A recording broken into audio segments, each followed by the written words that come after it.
Matthew chapter 8. Jesus cleanses a leper. When he came down from the mountain, great crowds followed him, and behold, a leper came to him and knelt before him, saying, Lord, if you will, you can make me clean. And he stretched out his hand and touched him, saying, I will, be clean. And immediately his leprosy was cleansed. And Jesus said to him, See that you say nothing to anyone, but go, show yourself to the priest, and offer the gift that Moses commanded for a proof to the people. Jesus heals a centurion servant. As he entered Capernaum, a centurion came forward to him, begging him and saying, Lord, my servant is lying paralyzed at home in terrible distress. And he said to him, I will come and heal him.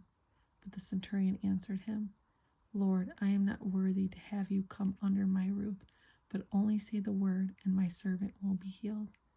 For I am a man under authority, with soldiers under me, and I say to one, Go, and he goes, and to another, Come, and he comes.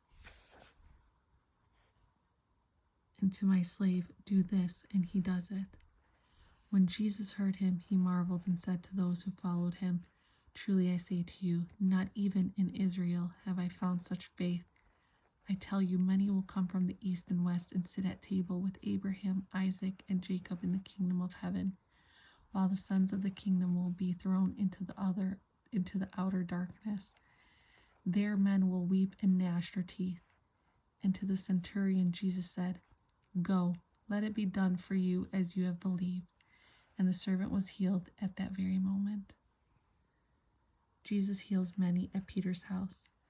And when Jesus entered Peter's house, he saw his mother-in-law lying sick with a fever. He touched her hand, and the fever left her, and she rose and served him. That evening they brought to him many who were possessed with demons, and he cast out the spirits with a word and healed all who were sick. This was to fulfill what was spoken by the prophet Isaiah. He took our infirmities and bore our diseases. Would-be followers of Jesus. Now, when Jesus saw great crowds around him, he gave orders to go over to the other side. And a scribe came up and said to him, Teacher, I will follow you wherever you go. And Jesus said to him, Foxes have holes and birds of the air have nests, but the Son of Man has nowhere to lay his head. Another disciple said to him, Lord, let me first go and bury my father. But Jesus said to him, Follow me and leave the dead to bury their own dead. Jesus calms the storm at sea. And when he got into the boat, his disciples followed him. And behold, there arose a great storm on the sea, so that the boat was being swamped by the waves, but he was asleep. And they went and woke him, saying, Save us, Lord, we are perishing. And he said to them, Why are you afraid, O men of little faith? Then he rose and rebuked the winds and the sea, and there was a great calm. And the men marveled, saying, What sort of man is this, that even winds and sea obey him? Jesus heals the Gadarene demoniacs.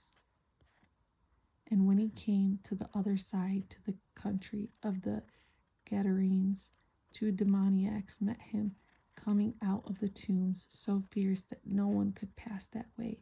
And behold, they cried out, What have you to do with us, O Son of God? Have you come here to torment us before the time? Now a herd of many swine was feeding at some distance from them. And the demons begged him, If you cast us out, send us away into the herd of swine. And he said to them, Go. So they came out and went into the swine, and behold, the whole herd rushed down the steep bank into the sea and perished in the waters. The herdsmen fled, and going into the city, they told everything and what had happened to the demoniacs. And behold, all the city came out to meet Jesus, and when they saw him, they begged him to leave their neighborhood.